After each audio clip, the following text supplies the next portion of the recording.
Welcome back to Bones Bourbon, Barley, and Brass. We're a lifestyle channel where we discuss interesting things. And I have a real interesting one for you today. We have a Bardstown Bourbon collaborative series. It's Goose Island Bourbon County. It's Kentucky straight bourbon whiskey finished in Goose Island Bourbon County brand stout barrels. Say that 6 times fast or 10 times fast.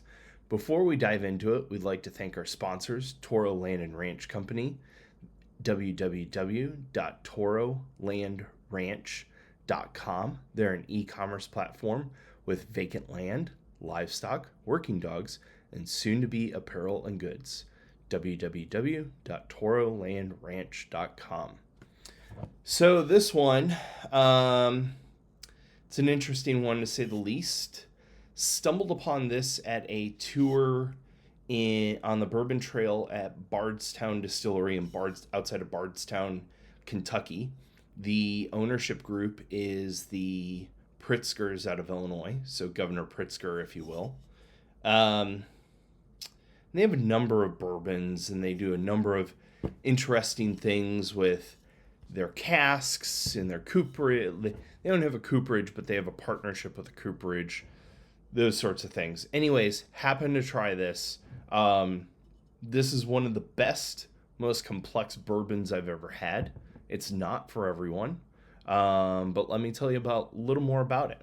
The mash bill. Well, let's start with the proof. It's 100 proof, 50% alcohol, cask strength.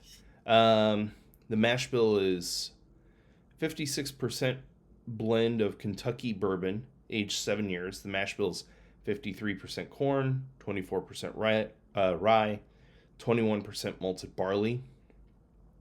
It's 26% Kentucky bourbon, 6 year, 53% corn, 26% rye, 21% malted barley. And then it's 18% Kentucky 9-year bourbon, 78% corn, 13% rye, 9% malted barley. Now, these mash bills you could probably plug into ChatGPT or Google them and figure out what the bourbon or whose mash bill it is, because it's a big secret. And then it says on the side, iconic trailblazers of craft brewing, Goose Island is a perfect partner for innovation.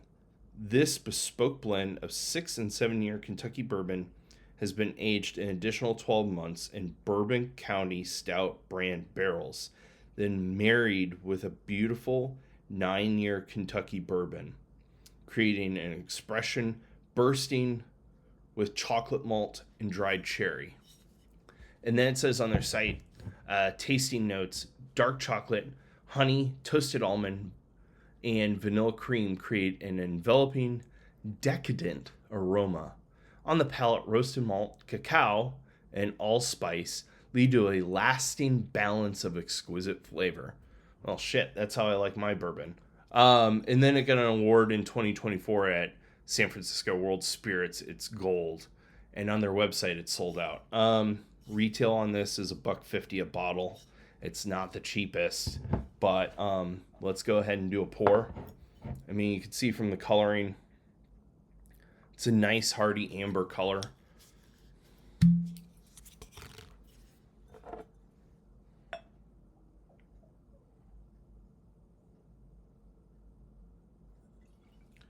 And literally, I'm going to give it a light pour. So it looks like in the Glencairn glass.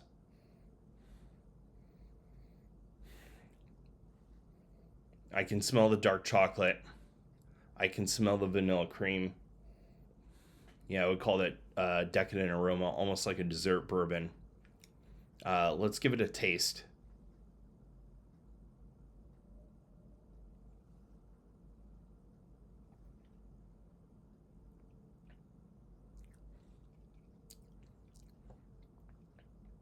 Definitely get the cacao.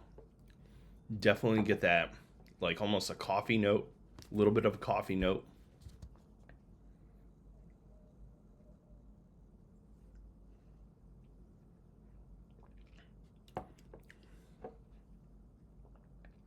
I don't know that I get allspice. But again, to each their own. My wife and I did check out the distillery. The distillery was awesome. Definitely new age. I hate to say it, reeked a little bit of private equity, but that wasn't necessarily the end of the world. I mean, it showcased what private equity money could do for a business. And I have a whole plethora of opinions on private equity that we'll get to in another video. But certainly, awesome experience. The restaurant was awesome. The food was good there. The tour was good. We did a thieving tour. It was a great experience. We got to go through the buildings with the barrels in it, and it was a tremendous experience to say the least. And then we got to try some different bourbons. We came home with a couple different types. They had one with the Indian liquor Amrit, which was pretty interesting. So, as far as a rating, let me give one more sip.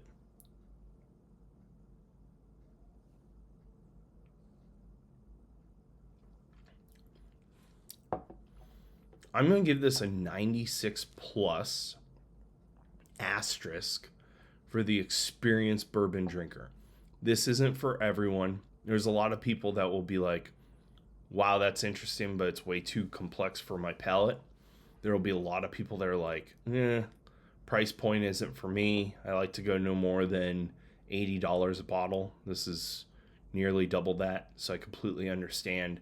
But if you have an opportunity to try it, certainly would recommend it. And yeah, I would say, going back to the $150 a bottle piece of it, there are bourbons that I have had which are overpriced. Blanton's one in particular, where MSRP is probably 60 or 65 a bottle, and people can get it for 120. It's not worth 120 a bottle. This, I think, because it's such a unique experience and paradigm, it's worth 150. Now, if you choose to buy one and don't come back to it, hey, that's completely okay. That's your prerogative. Or if you get lucky and you go to Kentucky and you happen to get it in a tasting room, get a little spit's worth and a taste, and you can decide for yourself. So if you like this content, go ahead and like and subscribe.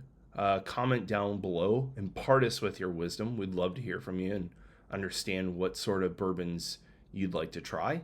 And until next time, cheers.